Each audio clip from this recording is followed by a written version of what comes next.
সম্মানিত ভিউয়ার্স, বেশ কিছু গুরুত্বপূর্ণ আপডেট রয়েছে আজকের ভিডিওতে।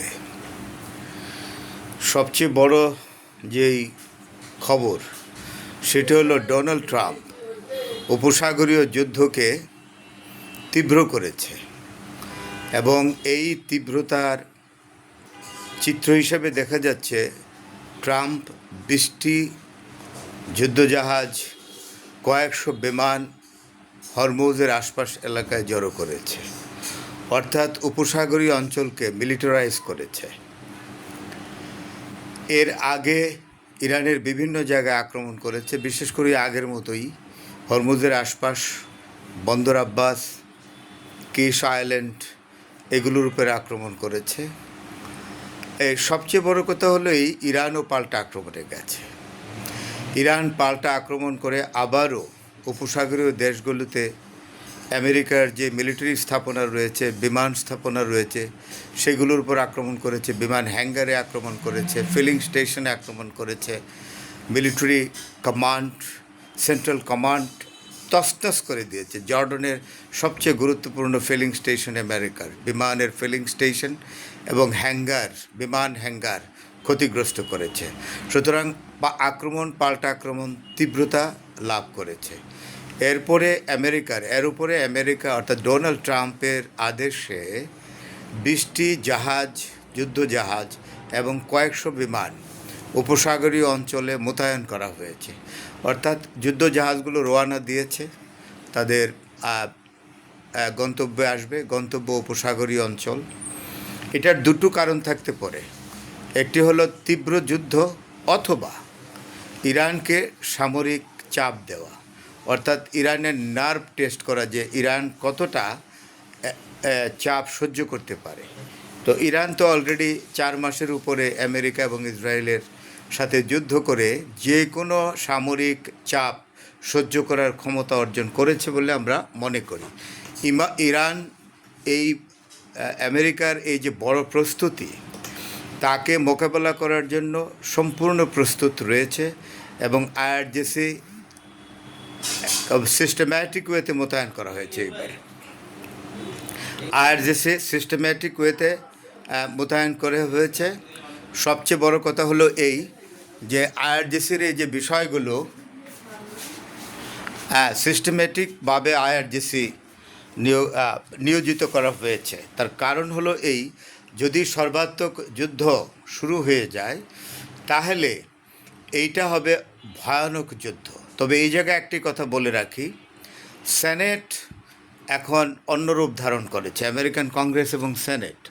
আমি একটু হিসাবটা দিয়ে নেই, ভিডিওটা যদি একটু বড় হয়, সম্মানিত ভিউয়ার্স আপনারা ধৈর্য সহকারে এটা দেখবেন।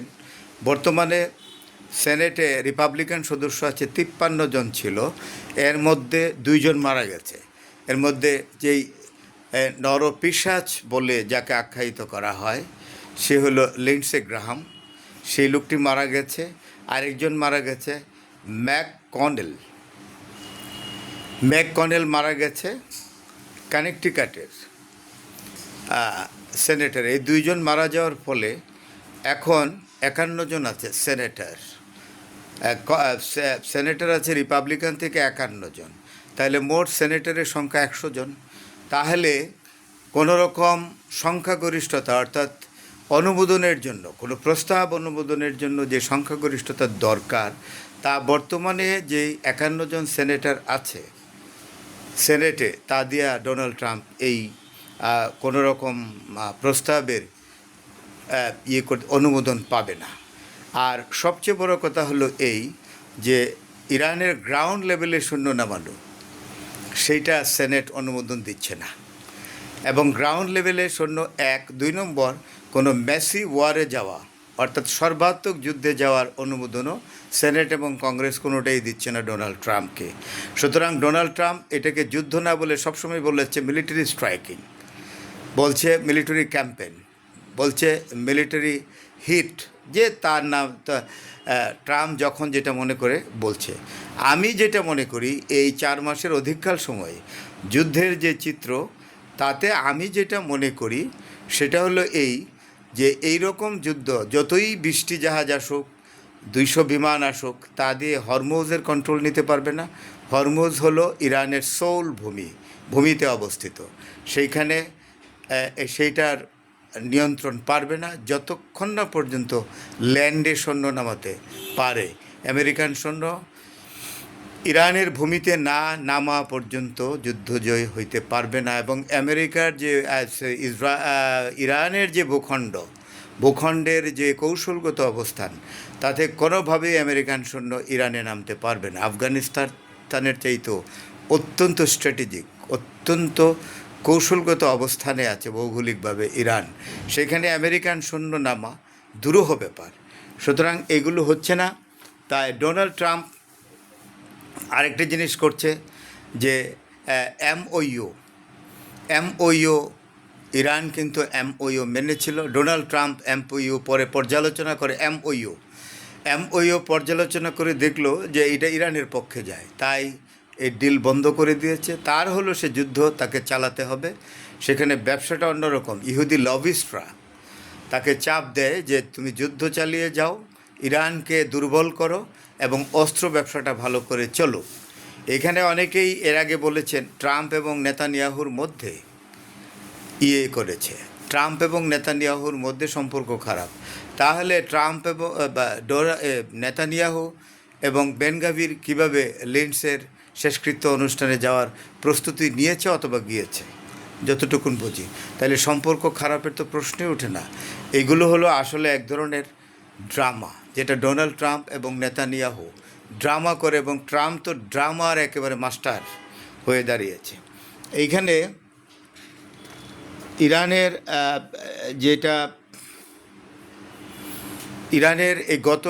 গত দিনের আক্রমণে ইরানের কিছু ক্ষয়ক্ষতি হয়েছে। বন্দর আব্বাস, চাবাহার, এগুলোতে হরমুজের আশপাশে যে আমেরিকা আক্রমণ করেছে, আক্রমণটা তীব্র ছিল। তবে স্যান্ডকম এটার ভিডিও বের করেছে। তবে এই ভিডিওগুলো যতটা দাবি করে যে 300 টার্গেট বা 280 টার্গেট, এরকম এতগুলো ভিডিও আমরা হাতে পাই নাই। তবে ইরানের একজন সরকারি মুখপাত্র ফাতিমি মোহজারিন বলেছে যে গত 2 দিনের আক্রমণে ইরানে আমেরিকা যে আক্রমণ করেছে তার 30 জন বেসামরিক নাগরিক মারা গেছে।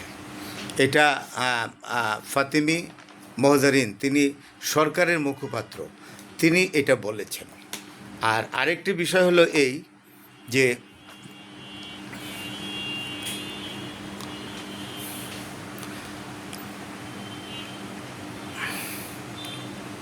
সবচেয়ে গুরুত্বপূর্ণ যেটা, এই যে উপর্যুপরি যুদ্ধ হচ্ছে, এখানে আমেরিকান সৈন্য কিন্তু মারা যাচ্ছে। সবচেয়ে বড় যে বিষয়টি, আমেরিকান সৈন্যের মৃত্যু ভিডিও ফুটেজ আমরা পাই না। আমেরিকা এবং ইসরায়েল দুটো কাজ করছে এই যুদ্ধ চলাকালীন সময়ে। সেটি হলো তারা খুব স্ট্রিক্টলি, অত্যন্ত স্ট্রিক্ট ওয়েতে তারা গণমাধ্যমকে নিয়ন্ত্রণ করছে। তাই এই যুদ্ধে আমেরিকান যে সৈন্য মারা যাচ্ছে, আমেরিকান পাইলট মারা যাচ্ছে, আমেরিকান পাইলট ইরানের হাতে বন্দী হচ্ছে, সেইগুলোর কোনো ফুটেজ কিন্তু আমেরিকাও বের করে না। ইসরায়েলি সৈন্য মারা গেলেও সেটাও বের করে না। তো সুতরাং আমরা কিন্তু পরিষ্কার কোনো খবর পাই নাই। কিন্তু যাদের পরিবারের সদস্যরা মারা যাচ্ছে, আমেরিকার যে সকল সৈন্যরা মারা যাচ্ছে, তাদের পরিবারের সদস্যরা অত্যন্ত অতিষ্ঠ হয়ে পড়েছে। এবং গতকালকে আমেরিকার বিভিন্ন রাস্তায় ডোনাল্ড ট্রাম্প এবং তার প্রশাসনের বিরুদ্ধে বড় ধরনের গণবিক্ষোভ তৈরি হচ্ছে। এবং তারা এই বিক্ষোভের একটা স্লোগান ছিল যে বর্তমান পৃথিবীতে সবচেয়ে ঘৃণিত ব্যক্তি দুজন। এই দুজন ঘৃণিত ব্যক্তির একজন হলো ডোনাল্ড ট্রাম্প, আরেকজন হলো নেতানিয়াহু। তো সুতরাং এটা এর ফলে দেখা যাচ্ছে যে পৃথিবীর শান্তিপ্রিয় মানুষ সবাই ইরানের পক্ষে আসছে। সুতরাং এই যে গণ সমর্থন সারা পৃথিবীর, এটা কিন্তু একটা বড় ব্যাপার। যখন আমেরিকা ভিয়েতনামে যুদ্ধের নামে গণহত্যা চালায়, ভিয়েতনাম একটি দুর্বল দেশ, তখন আরও দুর্বল ছিল। এখন তারা অর্থনৈতিকভাবে সমৃদ্ধি অর্জন করেছে।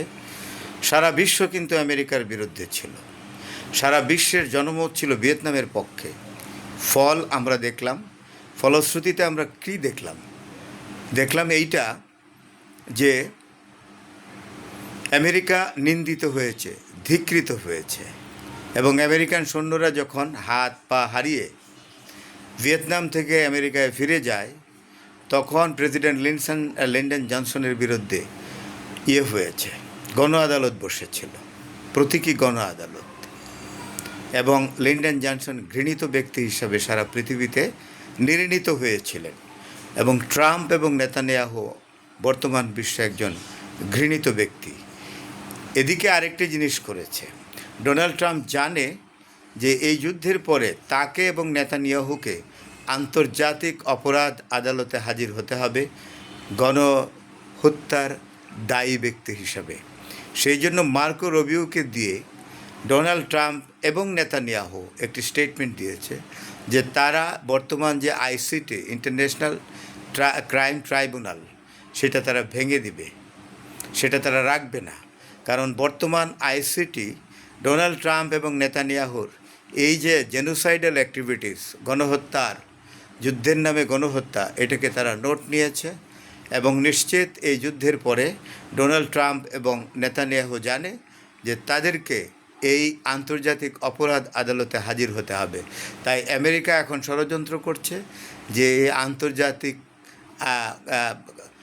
আইসিটি ইন্টারন্যাশনাল ক্রাইম ট্রাইব্যুনাল, আন্তর্জাতিক অপরাধ আদালত তারা ভেঙে দেবে। বুঝতেই পারছেন, সব কিছু মিলিয়ে ট্রাম্প কিন্তু সীমা ছাড়িয়ে যাচ্ছে, প্রতি মুহূর্তে সিদ্ধান্ত চেঞ্জ করছে। এই 20টি জাহাজ দিয়ে আর 200 বিমান, 200 থেকে 250 বিমানের উপস্থিতি জানান দিচ্ছে এখন ডোনাল্ড ট্রাম্প উপসাগরে। তা দিয়ে সামরিক চাপ তৈরি করছে আর পৃথিবী তাকে নিয়ে হাসছে যে ডোনাল্ড ট্রাম্প একটা উন্মাদ এবং হাস্যকর ব্যক্তিতে পরিণত। সারা পৃথিবী তাকে দেখে এখন টিস করে, টর্ন করে, হাসে। ডোনাল্ড ট্রাম্প এইগুলো জেনেও এই কর্মকাণ্ড চালিয়ে যাচ্ছে, কারণ তার মধ্যে মর্যাদাবোধ বলতে কিছু নেই। ধন্যবাদ ভিউয়ার্স, ভালো থাকবেন। পরবর্তীতে আমি আরেকটি ভিডিও নিয়ে আসবো। তবে এই কথা বলে রাখি, কোনো ক্রমেই কিন্তু ইরানকে পরাজিত করা সম্ভব নয়। হরমুজ ও হাতে নিতে পারবে না। আবারও বলছি, ইরানের ইউরেনিয়াম, ইরানের নিউক্লিয়ার পাওয়ার কখনোই আমেরিকার হাতে যাবে না। ইরান সেটা কখনো দিবে না। ইরান থেকে এই শক্তি ছিনিয়ে নেওয়ার ক্ষমতা আমেরিকার নাই। ধন্যবাদ ভিউয়ার্স, ভালো থাকবেন।